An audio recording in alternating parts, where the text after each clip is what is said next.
शव साधना। मेरे मित्र निशिकांत मेरी ही तरह वे भी खोजी स्वभाव के थे। एक दिन अचानक गंगा घाट की सीढ़ियों पर मिल गए। देखते ही बोल पड़े, भाई शर्मा, सुना तुमने? एक अघोरी तांत्रिक का पता लगाया है मैंने। अभी देखा तो नहीं, मगर सुना है बड़े ऊंचे साधक हैं। उनको शव सिद्धि है।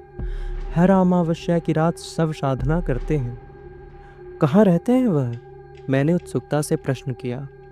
यह तो मैं नहीं जानता कि वे कहाँ रहते हैं, मगर इतना ज़रूर जानता हूँ कि रोज़ाना सांझ को शमशानों का चक्कर लगाते नजर आ जाते हैं। थोड़ा रुककर निशिकांत कुछ सोचते हुए आगे बोले, हाँ, एक बुढ़िया है, शायद वह भी तांत्रिक है। मानसरोवर और देवनाथपुरा की गलियों में घूमती रहती है। वह जानती है कि वे महात्मा कहाँ रहते हैं।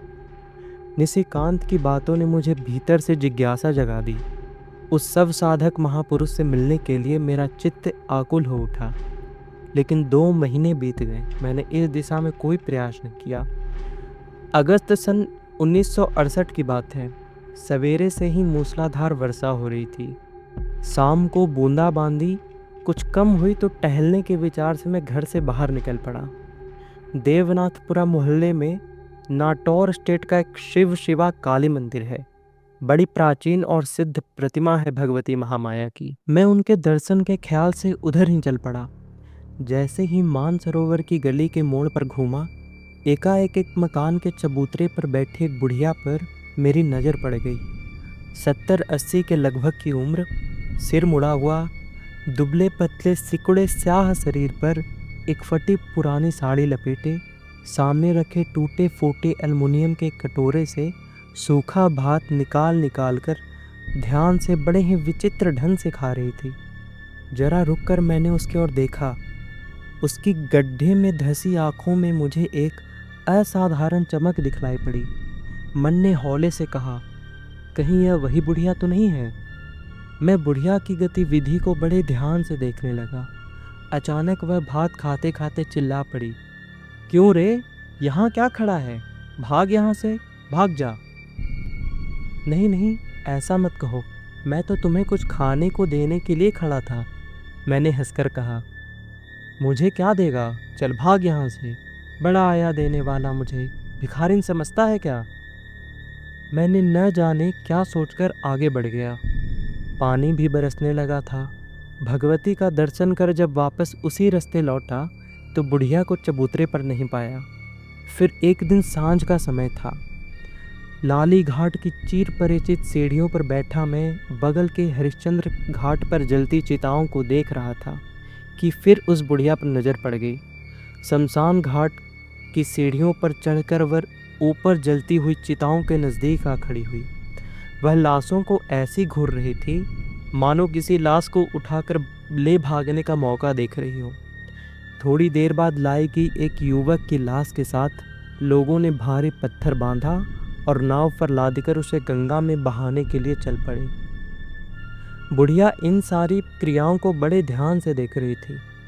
लाश प्रवाहित कर दी गई। बुढ़िया भी शमशान के नीचे उतर आई और जल्दी जल्दी दशाश्वमेध घाट की ओर बढ़ने लगी। मैं भी उसके पीछे चल पड़ा। चौकी घाट के आगे बिजली गायब थी। चारों ओर अंधेरा होने के बावजूद सब कुछ साफ दिखाई दे रहा था। अचानक बुढ़िया एक जगह रुक गई। मैं भी कुछ दूर पर खड़ा हो गया। सा आओ आओ के शब्द सुनाई दिया। शायद बुढ़िया किसी को पुकार रही थी। मेरा अनुमान सही निकला।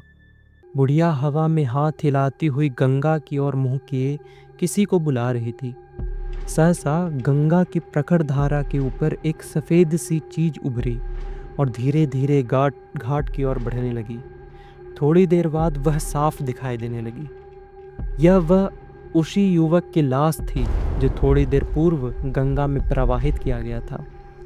लाश के घाट पर लगते ही बुढ़िया उसकी ओर लपकी और जल्दी जल्दी उसका कफन उतारने लगी।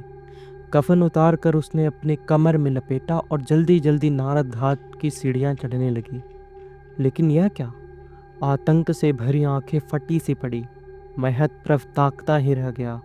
वह निर्जीव लाश भी बुढ़िया के पीछे पीछे जीवित प्राणी की तरह चल रही थी। ऐसा रोमांचित तथा अविस्मरणीय दृश्य जीवन में कभी देखने को मिलेगा, मैंने इसकी कभी कल्पना भी नहीं की थी। किसी प्रकार साहस बटोरकर मैं भी बुढ़िया के पीछे पीछे चलने लगा। कई गलियों का चक्कर लगाने के बाद बुढ़िया एक टूटे फूटे सुनसान मकान के सामने क्षण भर को रुकी और फिर भीतर घुस गई। लाश भी उसी के साथ मकान में चली गई। मैं खड़ा खड़ा सोचने लगा, निश्चय ही यह मकान किसी शव साधक का है। यह बुढ़िया भैरवी होगी जो मंत्र बल से सबको आकर्षित कर उस महापुरुष की साधना का इंतजाम करती है। जब मैंने तमाम घटनाओं की चर्चा अपने तांत्रिक मित्र तारानाथ भट्टाचार्य से की तो उन्होंने बताया कि यह बौद्ध तांत्रिक परंपरा है। इसके अनुसार मंत्र बल से स्वयं जागृत होकर शव भैरवी के पीछे पीछे चला आता है और साधक के आसन के निकट गिरकर पुनः शव हो जाता है।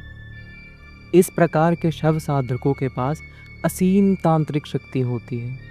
कपालिक परंपरा, शाक्त परंपरा और अघोर परंपरा की शव साधना की तमाम गुह्यता से मैं परिचित हूँ। उनकी सिद्धियों को भी मैं जानता हूँ, मगर बौद्ध परंपरा की शव साधना का क्या सिद्धांत है और उसकी रहस्यमय गोपनीयता तथा उपलब्धि क्या है, इन बातों से मैं अपरिचित हूँ। इसे जानने की जिज्ञासा जाग उठी। मैं एक दिन फिर उस महापुरुष साधक के यहाँ पहुँच गया और न जाने क्या सोचकर भीतर चला गया। छोटा सा आंगन, चारों ओर संकरे दलान, छके हुए बदरंग कम्बे, सीलन से भरी दीवारें, विचित्र सी दुर्गंध। कुछ देर खड़ा मैं सोचता रहा, मकान में कोई नहीं है क्या? बुढ़िया कहाँ गई? तभी ऊपर की मंजिल से खटर पटर की आवाज़ आई। आंगन की एक और पत्थर की छोटी सी टंकी थी जिसके बगल से पतली सी सीढ़ी ऊपर गई थी। मैं धीरे धीरे ऊपर चढ़ने लगा। कई बार सीढ़ी से फिसल कर गिरते गिरते बचा। ऊपर 2-3 कमरे थे, सामने एक दलान था। कमरों में मुझे कोई नहीं दिखलाई पड़ा, बस चारों तरफ दुर्गंध फैली हुई थी। मैं ज्यों ही लौटने लगा, बगल वाले अंधेरे कमरे से हल्की सी चीख सुनाई दी, जैसे कोई धीरे धीरे किसी का गला दबा रहा हो। कमरे के भीतर झांकने पर मैं स्तब्ध सा रह गया। शरीर का सारा खून हिम हो गया। कमरे के फर्श पर कल वाली नंगी लाश पड़ी हुई थी और उसके ऊपर पद्मासन लगाए एक नंगी औरत आंखें मूंदे चुपचाप बैठी थी। आबूनस जैसा रंग, यौवन से भरपूर सुगठित शरीर, देखने में बिल्कुल अच्छत युवती लग रही थी। बिखरे बालों के साथ गले में रुद्राक्ष की माला नाभि तक झूल रही थी। मैं उस विचित्र तांत्रिक दृश्य को भयभीत नज़रों से देख ही रहा था कि सहसा लाश पर बैठी युवती के रूप रंग में परिवर्तन होने लगा। हे भगवान, यह तो वही बुढ़िया थी जिसे मैंने कल रात लाश के साथ देखा था। एकाएक मन में विचार उठा, यह युवती कैसे बन गई थी? निश्चय ही बुढ़िया कंकाल कालनी विद्या जानती होगी। तांत्रिक साधना की यह कठिन अघोर मार्गी विद्या मानी जाती है। इसके जरिए कोई भी युवक या युवती बन सकता है। अस्थायी रूप से युवा रूप और यौवन से भरपूर शरीर पाने के लिए यह अति विलक्षण विद्या है। तो क्या इसी कंकाल कालनी विद्या के जरिए वह बुढ़िया युवती बनकर शव पर बैठी साधना कर रही है? बुढ़िया को शायद मेरी उपस्थिति का आभास हो गया। उसने धीरे धीरे अपनी बंद आंखें खोली और तीखी नज़रों से मुझे निहारने लगी।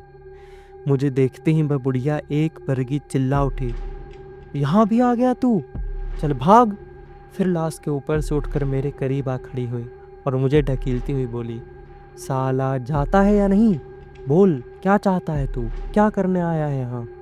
बुढ़िया का रौद्र रूप देखकर एक बार तो मैं सहम गया, मगर दूसरे क्षण अपने को संभाल कर बोला, मैं कौन हूँ तथा यहाँ क्या करने आया हूँ यह तो बाद में बताऊँगा, किंतु इसके पहले तुम यह जान लो कि तुम्हारी हर गतिविधि पर मेरी नज़र है। फिर स्वर को थोड़ा तेज करके बोला, किसी की लाश को इस तरह मकान में रखना जुर्म है, शायद तुमको यह मालूम नहीं। अगर मैं अभी जाकर पुलिस को खबर कर दूँ तो? अभी मेरा वाक्य पूरा भी नहीं हो पाया था कि बुढ़िया बीच में ही बोली, ना बाबा, पुलिस का नाम मत लो, बोलो क्या चाहते हो तुम?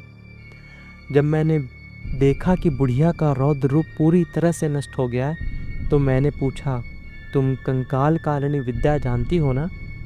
मेरा प्रश्न सुनकर एक बार वह चौंकी, फिर हंसकर बोली, तुम्हें कैसे मालूम? मैं बोला, मैं तांत्रिक तो नहीं हूँ, मगर तंत्र शास्त्र और साधना की काफ़ी गहरा अध्ययन जरूर किया है मैंने। तुम बुढ़िया से युवती कैसे बन गई, यह क्रिया मैं एक बार फिर से देखना चाहता हूँ। नहीं नहीं, यह क्रिया मैं तुमको नहीं दिखा सकती, यह बड़ी गुप्त विद्या है।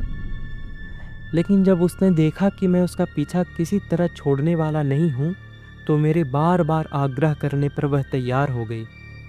उसके मुंह से यह सुन मैं एकदम आवाक सा रह गया जब उसने बताया कि मेरा नाम अरुण कुमार शर्मा है और मैं अवधगर्भी मोहल्ले का रहने वाला हूँ। जब मैंने उससे पूछा कि तुम मुझे कैसे जानती हो, तो उसने बताया कि हाकिनी विद्या सिद्ध होने के कारण वह सब कुछ जान जाती है। बुढ़िया हाकिनी विद्या भी जानती है? घोर आश्चर्य हुआ मुझे। मैंने सपने में भी नहीं सोचा था कि काशी की इन विद्याओं की सिद्ध साधिका भी मिलेगी, वह भी इस रूप में। सांझ की स्याह कालिमा रात्रि के गहन अंधकार में बदल चुकी थी। मकान में प्रकाश की कोई व्यवस्था नहीं थी। मोमबत्ती लेने के लिए जब मैं बाहर जाने लगा, तो बुढ़िया ने आदेश भरे स्वर में कहा, शराब भी ले आना, जरूरत पड़ेगी।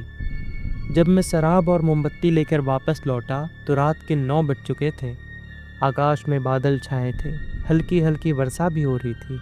चारों ओर घुप अंधेरा छाया हुआ था। बुढ़िया काफ़ी देर से मेरी प्रतीक्षा कर रही थी।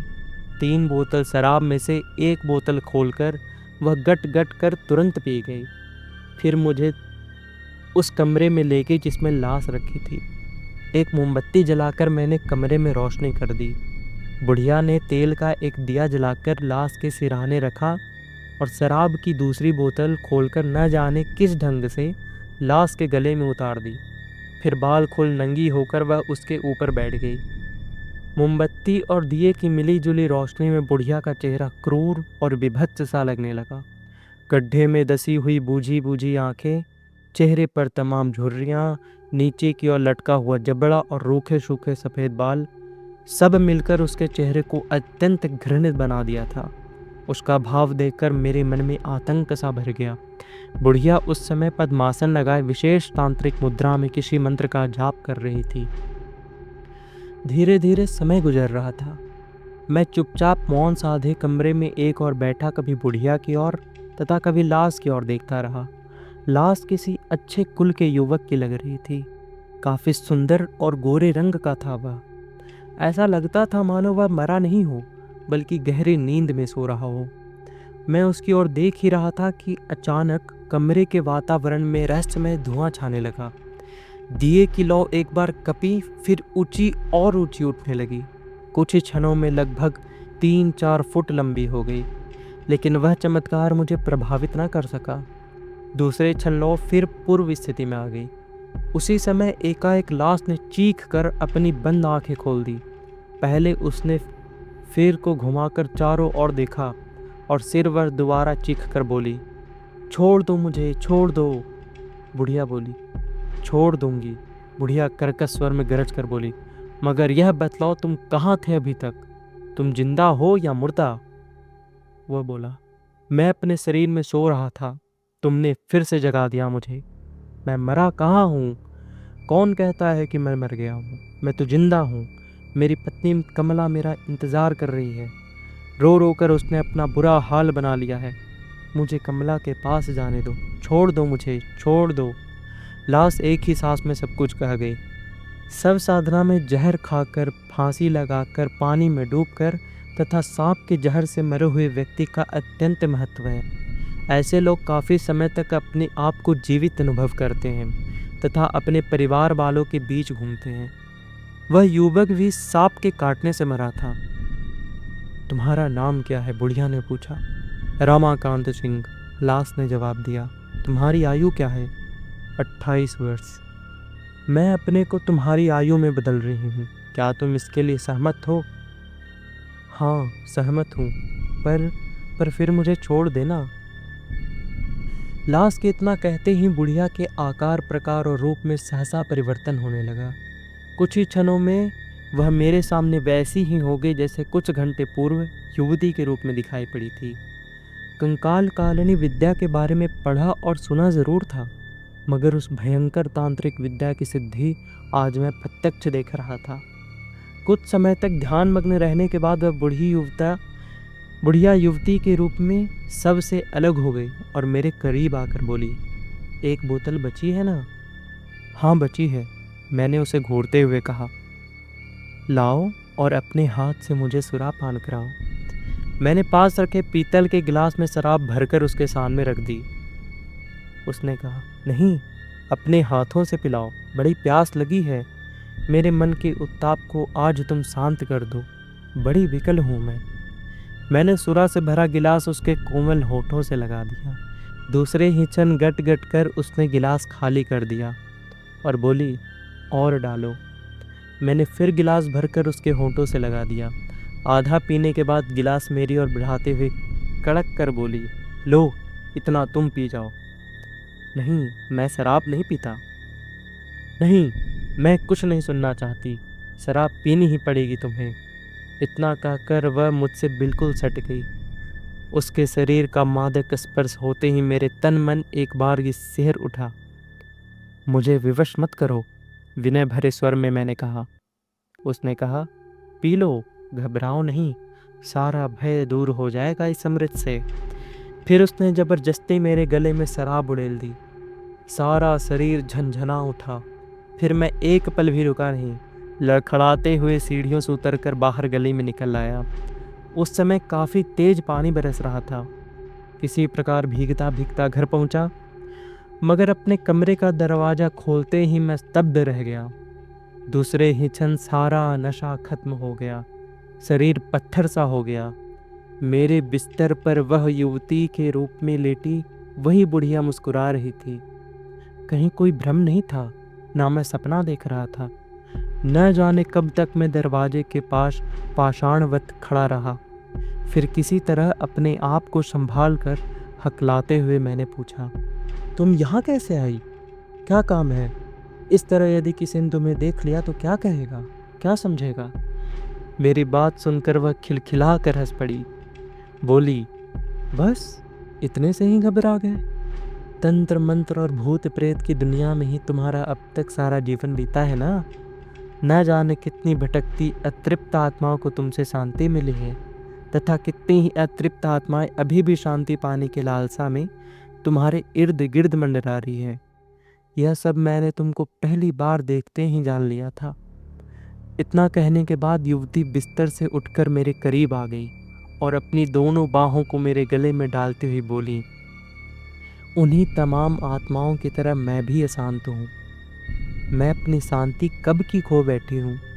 मुझे शांति चाहिए और मैं यह जानना चाहती हूँ कि यह मुझे तभी मिलेगी जब मेरी सारी वासना और कामना खत्म हो जाएगी, और इसे सिर्फ तुम खत्म कर सकते हो। एक साधक की कामना और वासना एक साधक ही खत्म कर सकता है, साधारण व्यक्ति नहीं। उस समय युवती के मुंह से शराब की तीव्र दुर्गंध निकल रही थी। मेरा सिर चकराने लगा। किसी तरह अपने को उसकी बाहों से मुक्त किया। वह फिर बिस्तर पर बैठ गई। रात के 12 बजने वाले थे। उस समय मुझे अपने आप पर गुस्सा आ रहा था। क्यों झंझट मोल ले लिया मैंने? क्यों जानबूझकर फंसाया इस चक्कर में अपने आप को? मैंने सुन रखा था कि इस प्रकार की शव साधना के जरिए अघोर मार्गी भैरवियाँ कंकाल कालिनी विद्या से अपनी अतृप्त वासनाओं और कामनाओं की पूर्ति के लिए अपने रूप को अकालग्रस्त युवकों की आयु में परिवर्तित कर लेती हैं और फिर कुछ समय तक उस आयु तथा रूप के माध्यम से वासना की पूर्ति करने के बाद फिर अपने आप को उस रूप से मुक्त कर लेती हैं। वह बुढ़िया इसी प्रकार की भैरवी थी। उसे हाकनी की भी सिद्धि प्राप्त थी। पिशाच लोक की अदम्य शक्ति समझी जाती है हाकनी। इसके जरिए हजारों मील दूर की बात भी जानी जा सकती है तथा हजारों मील पर बैठे व्यक्ति को अपने निकट बुलाया जा सकता है। इस तामसिक विद्या की और उसके साधक की खोज में मैं काफ़ी दिनों से था, पर कभी सोचा नहीं था कि इस ढंग और इस रूप से उस विद्या की भैरवी मुझे मिल जाएगी। जाने कैसे दूसरे ही क्षण मेरा मन आकर्षित हो गया उस युवती की ओर। मैं अपने आप को भूल गया। सारा शरीर शिथिल पड़ने लगा मेरा। ऐसा लगा मानो कोई अदृश्य शक्ति मेरे मन को, मेरी आत्मा को उस युवती की ओर खींच रही है। एकाएक आसमान में बिजली कड़की, उसी के साथ मूसलाधार बारिश होने लगी। मेरे मकान की बिजली उस समय गुल हो गई। मैं अपना होश खो बैठा। फिर सारी रात किस स्थिति में उस युवती के साथ रहा, मैं यह बतला नहीं सकता। बुढ़िया के चंगुल से उस लाश की आत्मा मुक्त हुई या नहीं, यह तो मैं नहीं जानता, मगर मेरी आत्मा अभी तक उसके तांत्रिक बंधन में बंधी हुई है। मैं भी जानबूझकर अपने आप को बांधे हूँ, इसलिए कि मुझे लाभ है। उसने हाकनी विद्या देने का वादा किया है और उस महाशव साधक से भी मिलवाने का वादा किया है, जिसकी चर्चा निशिकांत ने की थी मुझसे।